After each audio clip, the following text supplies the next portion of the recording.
The evening my former fiancé arrived at my high-end resort with his new wife. She had no clue she was disrespecting the woman who possessed the entire property. Then she yanked food from my grasp and ordered me to take my meal in the kitchen. She never suspected that within 5 minutes I would end her reception in front of 200 attendees.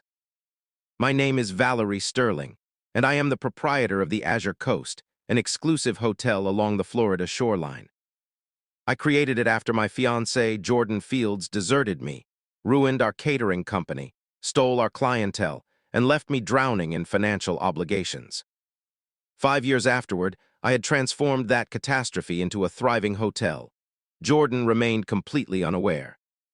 One afternoon, my events manager presented me with a reservation for Jordan and his latest fiancée, Astrid Vance.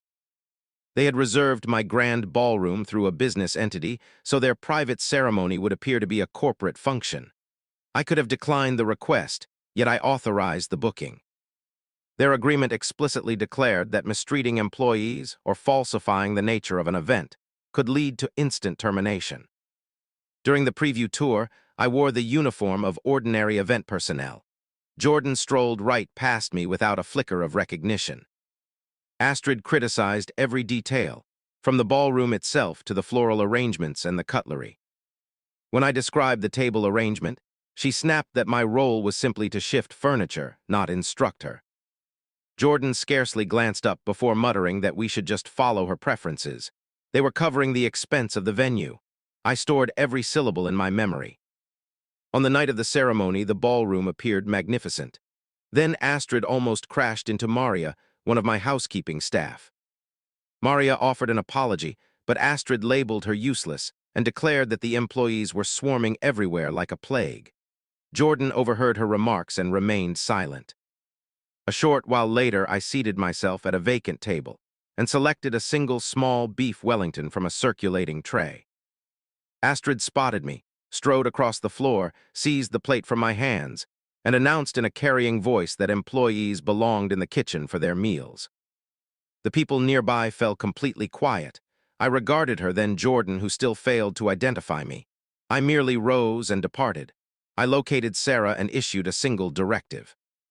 Initiate Protocol 0, the kitchen ceased all service, the musicians were released, security personnel were summoned, the valet operation was halted. My attorney drafted the cancellation document, and I guaranteed that every worker would receive full compensation for the entire evening. In the meantime, Jordan and his company waited for the meal. The principal course never arrived. The music ended, and the atmosphere inside the ballroom grew steadily more awkward. Then Astrid rose to deliver her address. She applauded Jordan for leaving behind his previous existence and discovering a partner who shared his drive. She even belittled my hotel before the entire assembly. I observed from the upper gallery. Then I dispatched Sarah to locate Jordan, inform him that the proprietor requires his presence in the courtyard. Moments later, Jordan rushed outdoors. "Where is the owner?" he demanded. I emerged from behind the jasmine foliage.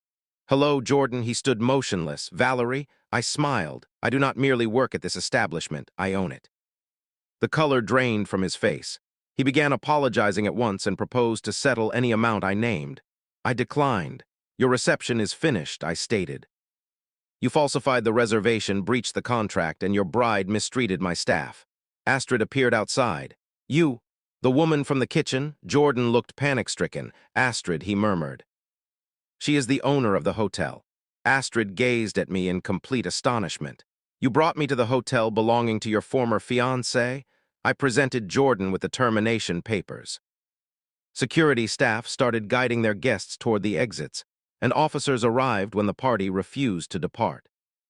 Astrid disputed with the police until one officer finally warned her to leave or face charges of trespassing.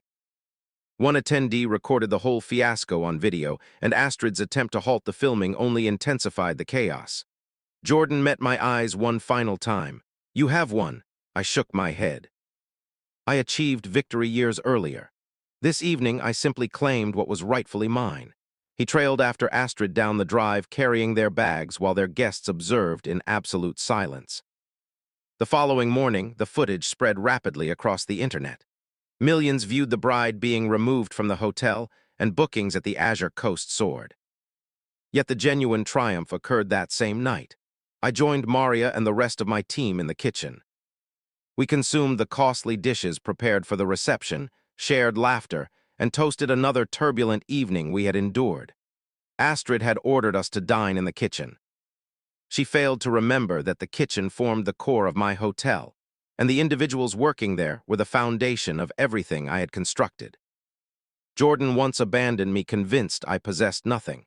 5 years later, he paid for the privilege of entering the empire I had raised without him. That constituted my retribution. Not the destruction of his life, becoming a person he could never dominate again,